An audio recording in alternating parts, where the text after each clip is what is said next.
Olá, meus queridos, que a graça e a paz do Senhor Jesus seja com todos. A Bíblia nos fala em João, capítulo 19, versículo 17 a seguir.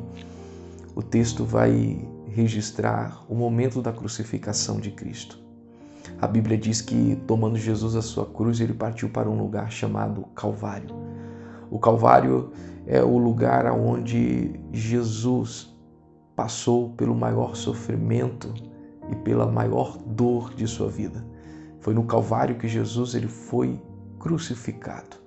Naquele momento, Jesus ele sofre e ele sente dores. Quando nós olhamos para o Calvário, nós vemos o Calvário como um cenário de muito sofrimento e de muita dor ao nosso Mestre naquele momento.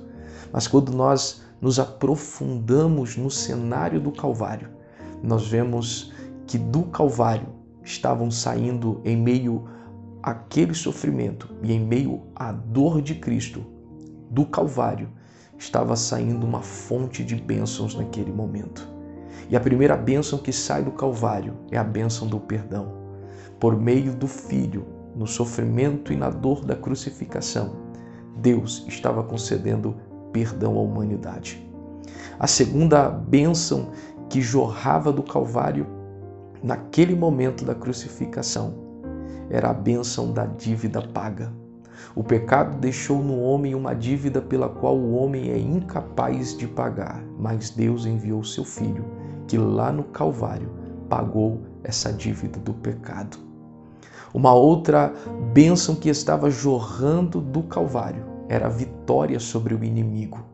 Jesus, naquele momento, estava selando a derrota de Satanás na cruz do Calvário.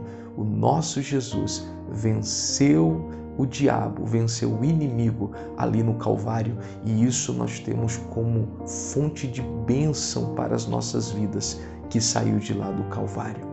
Uma outra bênção que jorrou do Calvário na crucificação do nosso Senhor Jesus é a saúde plena. Naquele momento em que Jesus estava sendo crucificado do Calvário, estava saindo para toda a humanidade a cura para a enfermidade e para a doença que o pecado provoca no homem. O pecado causa doenças e enfermidades espirituais, pela qual a medicina humana não é capaz de promover a cura, mas lá do Calvário, na crucificação de Jesus, a cura para a enfermidade, para a doença espiritual causada pelo pecado, estava saindo para toda a humanidade. Por meio de Cristo, nós somos curados e somos livres da enfermidade e das doenças que o pecado causa em nossas vidas. E por fim, do Calvário, a bênção que jorrava ali era uma bênção da vida eterna. Em Jesus, nós temos a vida eterna. Jesus ele disse: ninguém vem ao Pai senão por mim. Isto fala de vida eterna. Chegará o tempo em que nós por fim estaremos na eternidade de glória com o nosso Senhor Jesus. E isso só é possível porque lá do Calvário, em meio a sofrimentos e dores, essa bênção estava jorrando de lá. Que Deus abençoe a sua vida em nome de Jesus.